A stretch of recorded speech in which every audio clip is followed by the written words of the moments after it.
Video like जरूर कर लीजिए और ऐसे वीडियो लगातार फ्री में पाने के लिए चैनल को तुरंत सब्सक्राइब कर लीजिए और बेल आइकन को जरूर टैप कर लीजिए ताकि आगे भी सारे वीडियो आपको मिलते रहे। यूट्यूब में फॉलो करते हैं तो प्लीज ये वाला फ्री टेलीग्राम चैनल जरूर ज्वाइन कर लीजिएगा। सारे नोटिफिकेशन सारे अपडेट यहीं पे आते हैं, ध्यान रखिए।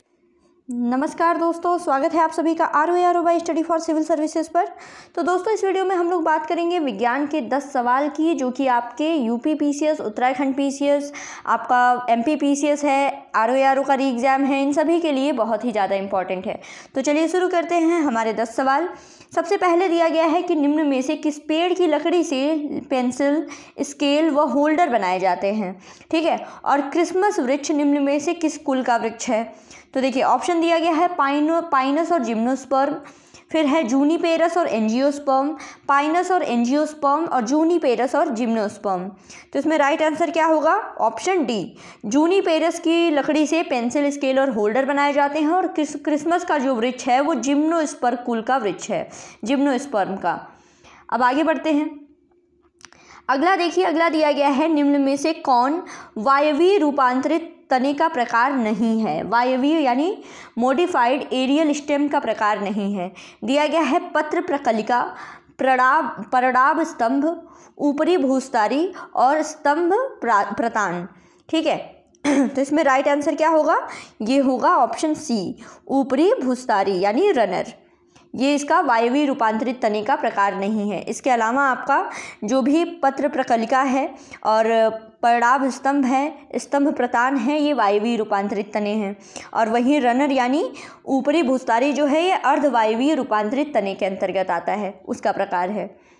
अब आगे बढ़ते हैं। अगला सवाल देखिए, निम्न में से कौन सा जीवाणु रासायनिक संश्लेषी स्वपोषित पौधे से संबंधित नहीं है। नाइट्रिक अरड़ जीवाणु, आयरन जीवाणु, सल्फर जीवाणु, या फिर इनमें से कोई नहीं। ठीक है, तो इसमें राइट आंसर क्या होगा? ये होगा इनमें से कोई नहीं। रासायन संश्लेषित स्वपोषी पौधे से संबंधित नाइट्रिक अरड़ जीवाणु, आयरन जीवाणु, सल्फर जीवाणु और मीथेन जीवाणु होते हैं। ठीक, तो ऑप्शन डी यहाँ पर सही हो गया। अब आगे बढ़ते हैं। दिया गया है कि पौधों में तत्वों की कमी से होने वाले रोगों से संबंधित गलत विकल्प का आपको चयन करना है। तो नींबू में डाइबैक रोग कॉपर की कमी से, फूल गोभी में बटनिंग रोग मॉलिब्डेनम की कमी से, मटर में मार्च रोग मैग्नीज की कमी से, और गाजर में कोटर स्पॉट जो है कैल्शियम की कमी से। इसमें आपको गलत विकल्प बताना है कि इसमें से गलत कौन सा है। तो ये है आपका ऑप्शन बी, फूल गोभी में जो बटनिंग रोग मॉलिब्डेनम, ये यहाँ पे गलत है। फूल गोभी में बटनिंग रोग जो है वो नाइट्रोजन की कमी से होता है। इसके अलावा ये चारों याद कर लीजिएगा, बहुत ही ज़्यादा इंपॉर्टेंट है। अब आगे बढ़ते हैं।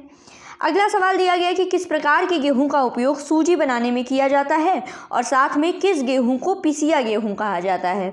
ऑप्शन में दिया गया है ईमर गेहूं, ट्रिटिकम एस्टिवम, कठिया गेहूं और ट्रिटिकम ड्यूरम, ईमर गेहूं और ट्रिटिकम ड्यूरम, और कठिया गेहूं और ट्रिटिकम एस्टिवम।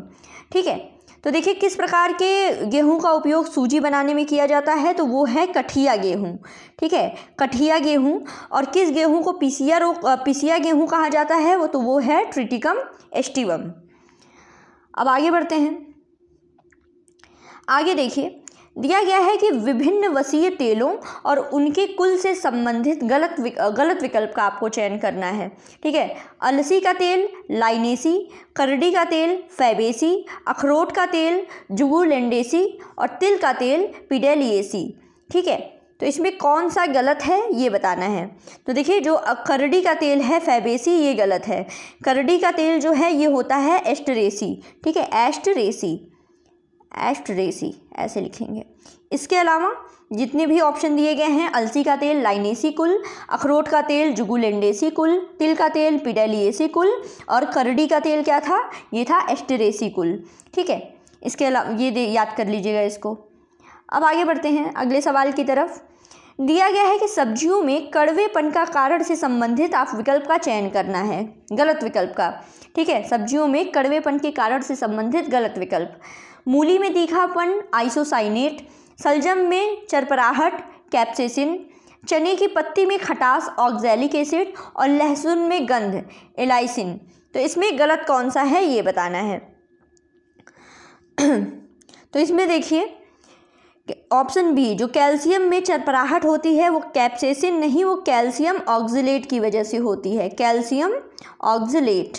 ठीक है, इसके अलावा ये सब सही है। मूली में तीखापन जो है साइनेट की वजह से होता है।